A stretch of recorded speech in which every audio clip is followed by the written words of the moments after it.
paz e a graça, meus queridos. Que o Senhor Jesus possa nos abençoar mais uma vez nessa noite, que a graça do Senhor possa ser derramada sobre as nossas vidas de uma forma muito especial. Mais um dia de culto, mais um dia especial, mais um domingo, onde nós estaremos celebrando o nome do Senhor Jesus Cristo. Como de costume, todos os domingos, erguemos as nossas vozes, erguemos as nossas mãos aos céus e proclamamos e declaramos nos nossos corações e para quem quiser ouvir que Jesus Cristo é o Senhor. E hoje não poderíamos deixar de fazer isso, porque é um domingo especial. É o domingo da ressurreição, é o domingo da manifestação do Senhor, é o domingo da graça de Deus, é o domingo do povo de Deus, é o domingo de celebrar o nome do Senhor. Por isso eu queria convidar a todos vocês para que hoje nós venhamos meditar na palavra de Deus, especificamente em dois textos. E quero citar alguns textos em especial, mas quero ser breve. Mas primeiramente nós vamos ler Mateus no capítulo de número 22, a partir do verso de número 23. Então vamos ler Mateus capítulo 22, a partir do verso de número 23, ou um pouquinho antes, né? Vamos ler o capítulo 22 de Mateus. Vamos pedir a Deus que Deus possa falar conosco de uma forma muito especial através das Sagradas Escrituras, porque a palavra de Deus, ela transforma a nossa vida e transforma de uma forma muito especial. Então nós vamos ler a palavra de Deus, mas antes de ler a palavra de Deus, nós vamos orar ao Senhor. Pedir a Deus que Deus possa nos abençoar. Eu quero saudar a todos os meus irmãos na paz e na graça de nosso Senhor e Salvador Jesus Cristo. Então ore comigo em nome de Jesus para Deus nos abençoar. Querido Deus e Pai Celestial, nós louvamos o Teu nome por mais um dia, por mais um momento na Tua presença. Te louvamos, meu Pai Celestial, porque temos a convicção, temos a certeza pela fé que o Senhor está neste momento presente em cada lar que está sintonizado ao Pai Celestial com a Tua palavra neste exato momento. Fala conosco através da Tua palavra. Abre o nosso entendimento, nos capacita a compreender a Tua palavra em nome de Jesus, nos dando discernimento e abençoa o Teu povo em nome do Pai, do Filho e do Espírito Santo. Que Deus possa te abençoar, que Deus possa derramar sobre a sua vida as mais ricas bênçãos dos céus. Então, eu queria convidar vocês para que nós venhamos meditar nessa palavra, para que nós venhamos usufruir dessa palavra de uma forma muito especial. Então, abra sua Bíblia aí no capítulo de número 22 do livro de Mateus, ou do Evangelho segundo escreveu São Mateus, capítulo 22, no verso de número 23. Diz assim a palavra do Senhor. Presta atenção, leia comigo, por favor. No mesmo dia, chegaram junto dele os saduceus, que diziam não haver ressurreição, e o interrogaram, dizendo: Mestre, Moisés disse, se morrer alguém não tendo filhos, casará o seu irmão com a mulher dele e suscitará descendência a seu irmão. Ora, houve entre nós 7 irmãos, e o primeiro, tendo casado, morreu, e não tendo descendência, deixou a sua mulher a seu irmão. Da mesma sorte o segundo, o terceiro, até o 7º. Por fim, depois de todos, morreu também a mulher. Portanto, na ressurreição, de qual dos 7 será a mulher, visto que todos a possuíram? Isso foi uma pergunta dos saduceus. Eles colocaram essa questão para Jesus. Verso 28. Portanto, verso 29. Jesus, porém, respondendo, disse-lhes: Errais, não conhecendo as Escrituras, nem o poder de Deus. Porque na ressurreição nem se casam, nem se dão em casamento, mas serão como os anjos de Deus nos céus. Acerca da ressurreição dos mortos, não tendes lido o que Deus vos declarou, dizendo: Eu sou o Deus de Abraão, o Deus de Isaque e o Deus de Jacó? Ora, Deus não é Deus de mortos, mas de vivos. E as multidões, ouvindo isto, ficaram maravilhadas da sua doutrina. Então nós temos um texto aqui que aborda uma questão muito interessante e profunda, a qual os saduceus, que não criam na ressurreição, colocaram para Jesus, no sentido de testar Jesus Cristo. Não que eles estavam em dúvida acerca da sua própria fé, da sua forma de acreditar nessa questão da ressurreição ou não. Eles não acreditavam na ressurreição dos mortos. Pelo contrário, Havia ali duas linhas. Havia ali tanto os saduceus quanto os fariseus. Os fariseus era o grupo que acreditava na ressurreição, porém os saduceus não acreditavam na ressurreição dos mortos. Ainda havia os herodianos, que eram os palacianos, aqueles que acreditavam em uma outra doutrina diferente. Mas as duas doutrinas em questão aqui era a doutrina que acreditava os fariseus, que de fato acreditava na ressurreição dos mortos, e também a doutrina que acreditava aqui os saduceus, que não acreditavam na ressurreição. Mas Jesus estava pregando justamente a ressurreição. E ali Jesus Cristo coloca uma questão. Após eles colocarem uma questão, Jesus coloca uma outra questão em contrapartida, em resposta àquilo que eles diziam. Fato aqui nesse texto é que Jesus dá uma resposta que eles mesmos ficam maravilhados com a resposta de Jesus. E nós vamos entender isso. Mas ore comigo ainda mais uma oração para Deus abrir ainda mais a nossa mente. Fala com o Senhor aí. Convida a sua família a estar agora junto com você, aí na sua sala, onde você estiver assistindo este culto, para juntos louvarmos ao Senhor e celebrarmos ao Senhor neste domingo especial. Domingo de adoração, domingo de celebração, onde nós vamos glorificar o nome do Senhor. Pai, fala conosco, fala com a tua igreja, fala com o teu povo, em nome de Jesus. Fala de uma forma muito especial, em nome do Pai, do Filho e do Espírito Santo. Queridos, nós estamos aqui com um texto que tem muito para nos ensinar.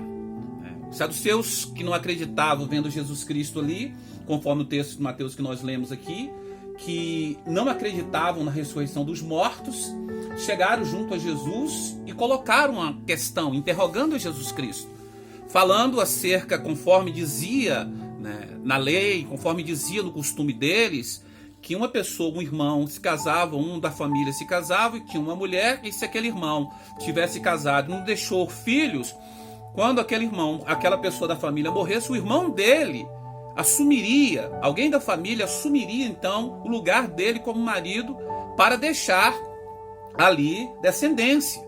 E ali eles colocaram a situação de 7 pessoas da mesma família, 7 irmãos. E a pergunta é, qual deles na ressurreição será o esposo dessa mulher? Quando essa mulher também morreu, a questão que eles colocaram, qual deles será o esposo dessa mulher? Aí Jesus, no capítulo 22 de Mateus, no verso de número 29, responde para eles algo imprescindível e algo muito interessante. Primeiro Jesus diz no verso 29, respondendo Jesus disse-lhes, errais, não conhecendo as Escrituras, nem o poder de Deus. A primeira coisa que nós observamos no texto sagrado é que os grandes erros doutrinários, os grandes erros em relação à palavra de Deus, vêm de não conhecer as Sagradas Escrituras, de não conhecer o poder de Deus, de menosprezar as Sagradas Escrituras.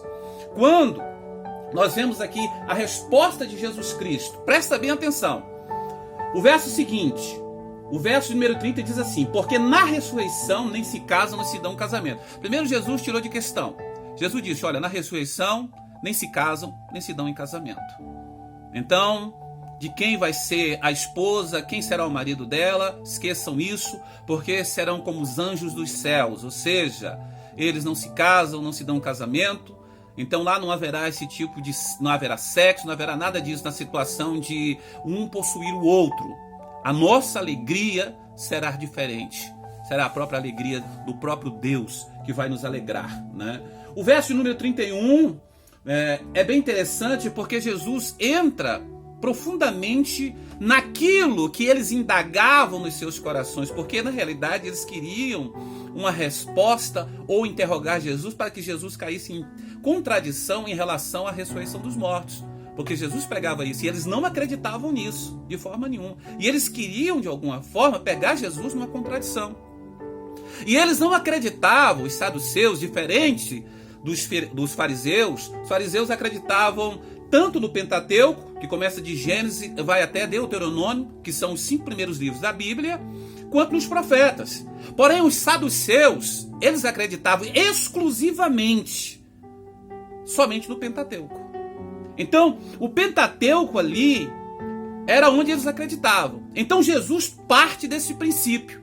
Jesus dá uma resposta para eles, não a partir dos profetas, mas exclusivamente no Pentateuco. Jesus responde para eles a partir do Pentateuco, mas exclusivamente no capítulo 3 de Êxodo, lá no verso de número 6, que é citado aqui no texto. Jesus cita esse texto aqui no capítulo, nós acabamos de ler, de Mateus, capítulo 29, capítulo 22, melhor dizendo, no verso de número 32. Ele diz assim: eu sou, melhor, vamos ler o 31. E acerca da ressurreição dos mortos, não tendes lido o que Deus vos declarou, dizendo: eu sou o Deus de Abraão, o Deus de Isaque e o Deus de Jacó? Ora, Deus não é Deus de mortos, mas de vivos. Jesus então fala isso para eles, respondendo a resposta. Aí você vai perguntar, mas por quê? Olha, onde que está a resposta de Jesus Cristo aqui nesse texto, pastor? Como que Jesus respondeu para eles aqui que a ressurreição dos mortos, ou como que ele de alguma forma enfatizou a ressurreição dos mortos nesse texto aqui, citando o Êxodo capítulo 3, verso 6. Eu sou o Deus de Abraão, o Deus de Jacó, o Deus de Isaque, o Deus de Jacó. Aonde que Jesus enfatizou? Observe só o verbo. Quando Deus falou aqui a Moisés, no capítulo 3 de Êxodo, quando Deus fala a Moisés, quando Deus aparece a Moisés e diz: eu sou o Deus de Abraão, o Deus de Isaque, o Deus de Jacó, Abraão já tinha morrido, Isaque já tinha morrido, Jacó já tinha morrido. E Deus está falando para Moisés no verbo presente. Eu sou, ele não está dizendo eu fui. Ele está dizendo eu sou o Deus de Abraão. Ora, mas se Abraão já tinha morrido, e ele diz aqui que ele não é Deus de mortos, o próprio Jesus cita que Deus não é Deus de mortos, o que ele estava querendo dizer com isso? Ele estava justamente enfatizando sobre a ressurreição. Daí, o verso de número 33 diz: e as multidões, ouvindo isso, ficaram maravilhadas da sua doutrina e da sua resposta. Vamos ler Êxodo, capítulo 3 de Êxodo, no verso de número 1. A Bíblia diz assim, o capítulo 3 de Êxodo, verso 1. Moisés pastoreava o rebanho do seu sogro Jetro, que era sacerdote de Midian, e um dia levou o rebanho para o outro lado do deserto e chegou a Horebe, o monte de Deus. Ali, o anjo do Senhor lhe apareceu numa chama de fogo que saía do meio de uma sarça. Moisés viu que, embora a sarça estivesse em chamas, esta não era consumida pelo fogo. E ele ficou impressionado com isso, né? Ele ficou extremamente impressionado. Pensou, por que a sarça não se queima? Vou ver de perto o que significa isso.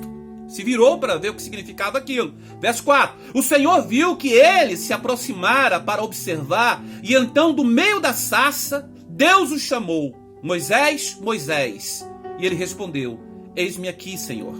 Então disse Deus: não se aproxime, tire a sandália dos pés, porque o lugar que pisa é terra santa.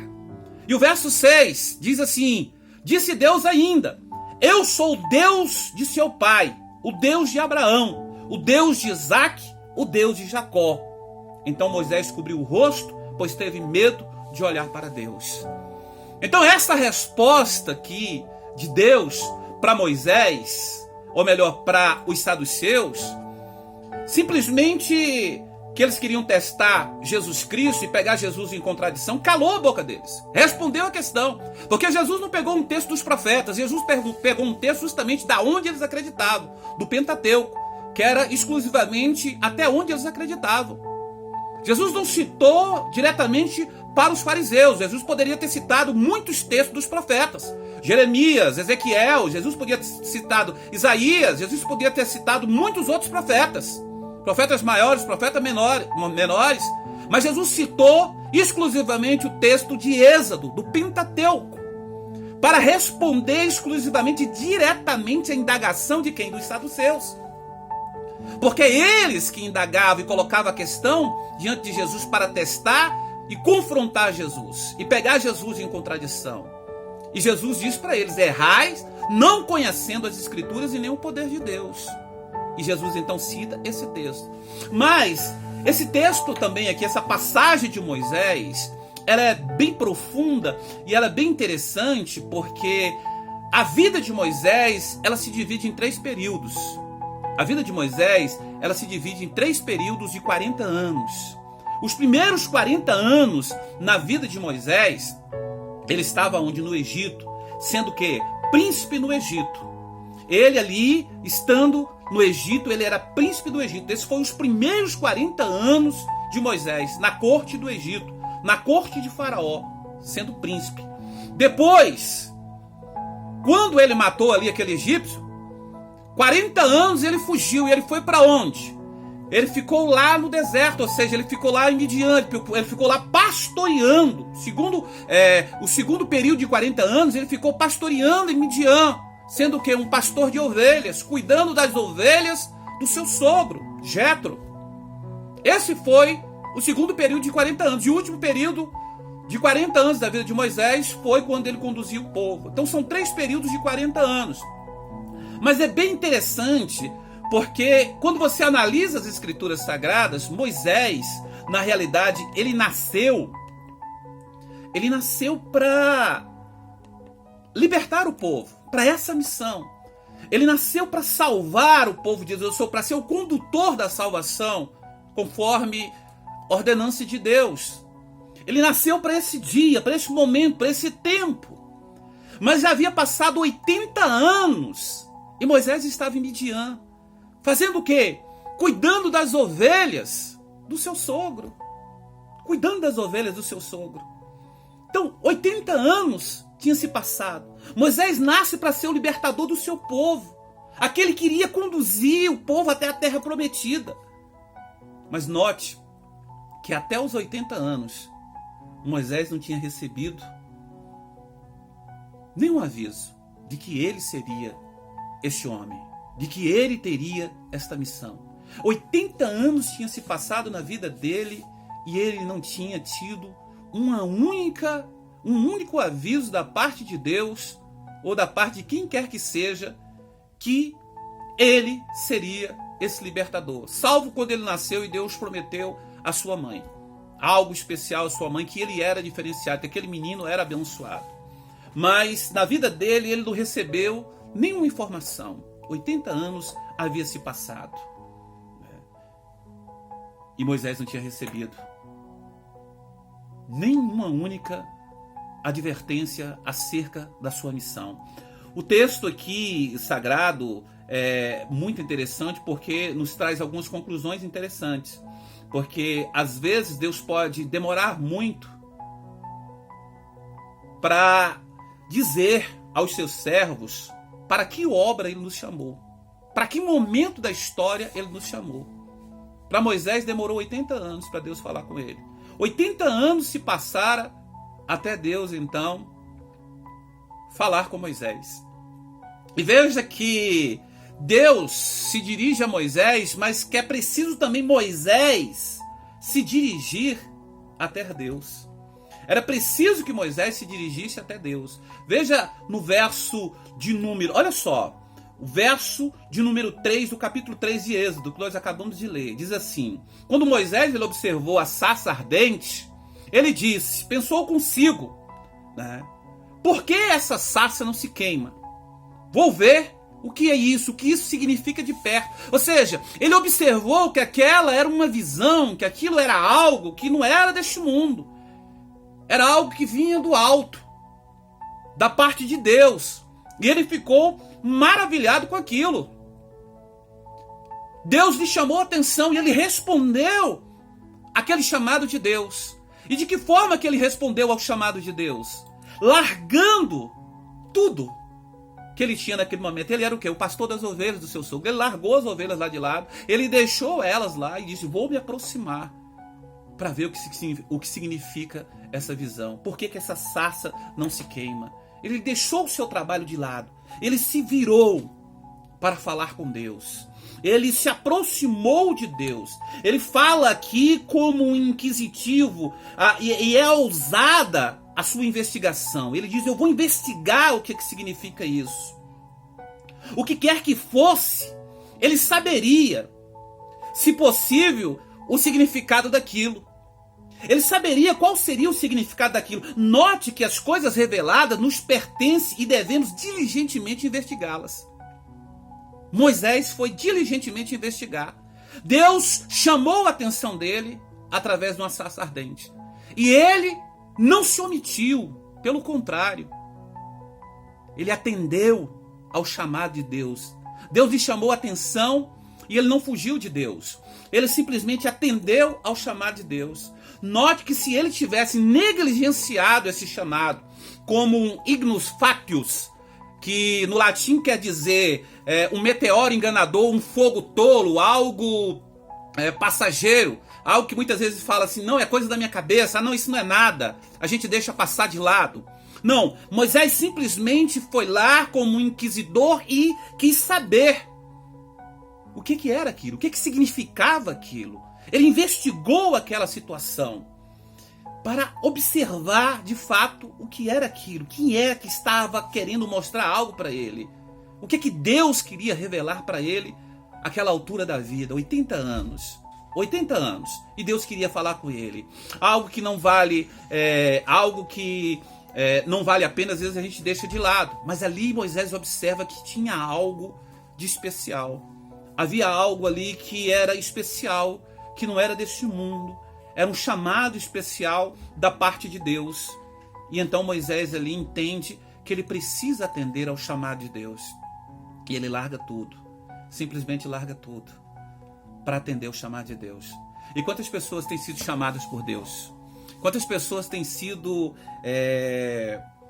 convocadas por Deus e muitas vezes estão muito ocupadas. Muito ocupadas.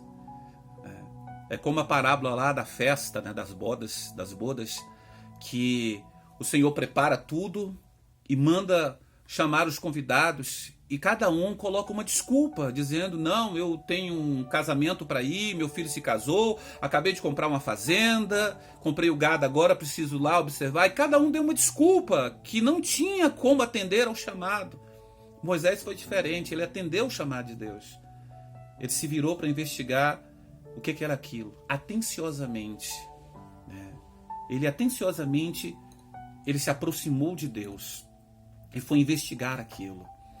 Lá em 2 Crônicas, no capítulo 15, no verso 2, está escrito assim: o Senhor está convosco enquanto vós estáis com ele, e se o buscardes, o achareis, porém se o deixardes, ele vos deixará também.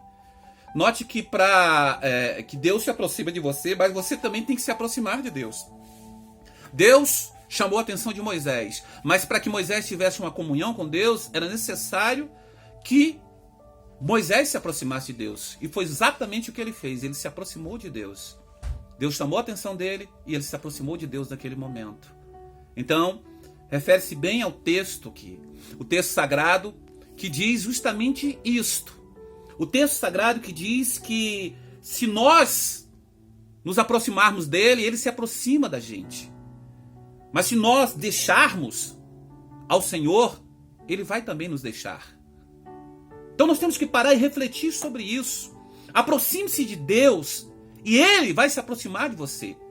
Ele vai se aproximar de você. Ele vai entrar na sua vida. Ele vai agir sobre a sua vida. De uma forma muito especial, ele vai agir sobre a sua vida.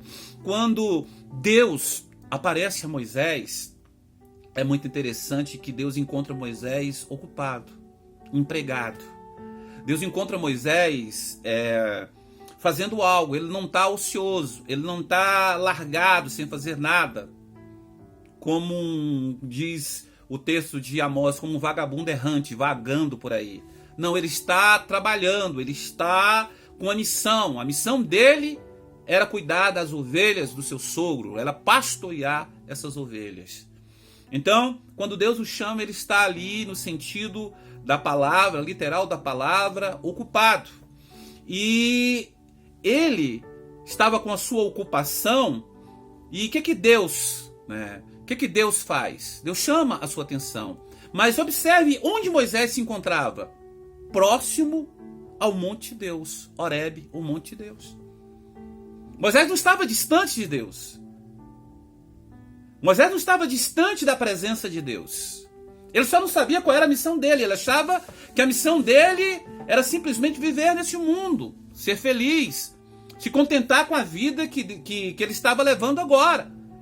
O homem que fora criado na corte do Egito, o homem dotado de uma sabedoria tremenda, um homem estudado nas línguas do Egito, na sabedoria do Egito, um homem que tinha um conhecimento, uma liderança tremenda, ele está sendo agora, de certa forma, humanamente falando, desperdiçado lá no deserto de Midian, lá nos campos de Midian, cuidando de ovelhas, pastoreando ovelhas. Sendo um reles pastor, se assim podemos dizer, no conceito humanamente falando. Porque é assim que as pessoas falam, mas fulano que tinha uma alta posição, agora está trabalhando naquele emprego humilde. E foi justamente aí, nesses 40 anos que Moisés passou em Midian, que ele se tornou, que ele aprendeu a ser um dos homens mais mansos da terra, mais humildes. A palavra manso quer dizer humilde. Porque ele, com toda a sabedoria que ele tinha, ele com todo o conhecimento que ele tinha, ele com toda a educação que ele teve na corte do Egito, ele não usurpou para si o direito de, quando chegou em Midian, de ficar sentado numa cadeira e botar as pessoas para trabalhar cuidando das ovelhas do seu sogro, e ele dizer, não, mas eu já fui príncipe no Egito. Não, pelo contrário. Ele vestiu a capa dele no sentido, a armadura dele no sentido de um trabalhador humilde, e aceitou a vida que Deus estava agora colocando para ele, naquele momento. E Moisés agora aprende a ser um dos homens mais mansos da terra, mais humildes da terra, porque ele teve humildade de aceitar também aquele emprego ou aquela situação. Ele não foi arrogante. Tem pessoas que muitas vezes acham que não pode passar por demasiadas situações, aceitar um emprego mais humilde, porque acha que não está à altura do seu grau de intelectualidade, de educação e por aí vai. Mas muitas vezes nós precisamos passar por determinadas situações na vida para aprender a ter humildade. Foi o que aconteceu com Moisés. Então eu queria que você entendesse e se aprendesse com essa história de Moisés. Aprendesse porque isso nos ensina muito. Mesmo aqueles que são qualificados para os grandes empregos e serviços. Mesmo essas pessoas que ocupam as mais altas posições, elas não devem achar estranho quando estiverem confinadas à obscuridade. Muitas vezes Deus permite que a gente esteja confinado à obscuridade, a não ter nenhuma glória, a não ter luzes sobre nós, mas ali Ele está nos vendo, como Ele viu Davi. Os irmãos de Davi estavam lá tendo glórias junto ao rei Saul. Os irmãos de Davi estavam ali numa posição de excelência junto ao rei. E Davi, aos olhos de todos, estava esquecido lá nos campos, cuidando das ovelhas do seu pai.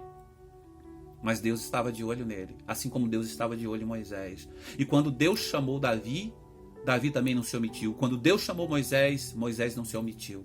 No sentido de virar as costas e dizer, não, essa é uma visão tola, eu vou me embora. Talvez se ele tivesse feito isso, Deus teria ido embora. Eu queria que essa palavra ficasse no seu coração, que você meditasse nisso, em nome de Jesus, neste domingo. Que a graça de nosso Senhor seja sobre a sua vida. Eu quero orar com você, pela sua família. Eu quero orar pela sua vida de uma forma muito especial. Eu quero pedir a Deus que a graça dele se manifeste sobre a sua vida. Então, ore comigo, pela sua família, em nome do Senhor Jesus Cristo. Porque é momento de oração. É momento de nós orarmos, de nós buscarmos a presença do Senhor. Apresenta a sua família a Deus agora comigo. Querido Deus e Pai Celestial, no nome santo do Teu Filho Jesus Cristo, neste domingo, ó Pai Celestial, de culto, eu louvo ao Senhor pela Tua presença e peço ao Senhor que a mão poderosa do Senhor venha sobre a vida do Teu povo. Abençoa cada família que está reunida agora, Pai Celestial, ouvindo a Tua palavra. Cada pessoa, cada irmão, cada irmã, cada ouvinte, cada pessoa que está vendo agora esta palavra no sentido de assistir este culto, Pai. Pai, abençoa a vida dessa pessoa. Derrama sobre a vida dela a Tua graça, a Tua presença maravilhosa. Manifesta-te, ó Deus.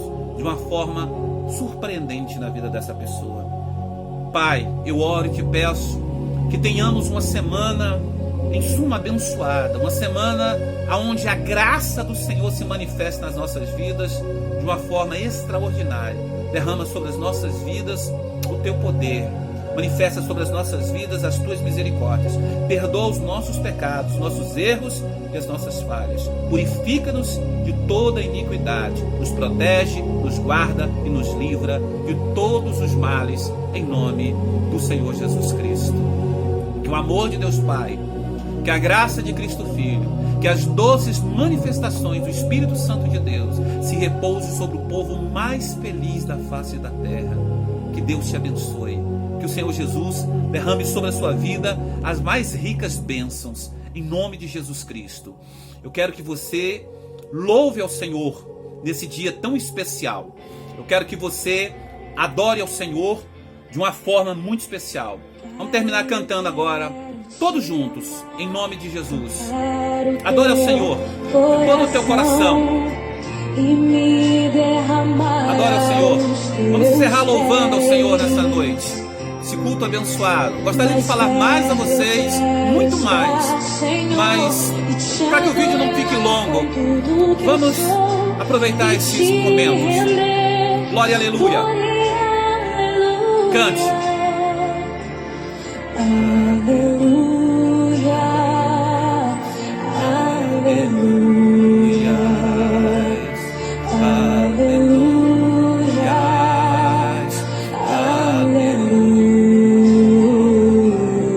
aleluia. Cante, adore ao Senhor. Quando lutas vier me derrubar, firmado em ti eu estarei, pois tu és o Só Deus na nossa vida, só Ele para nos abençoar. Tenha uma semana muito abençoada, queridos. Tenha uma semana muito abençoada. Que Deus te abençoe. Te adorarei, a ti eu canto glória. Aleluia, aleluia, aleluia,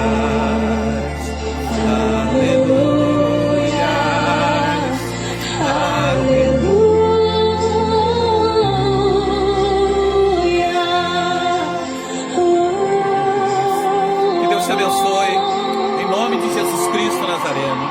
Fiquem com Deus, que a paz e a graça de nosso Senhor Jesus Cristo se repouse sobre a sua vida.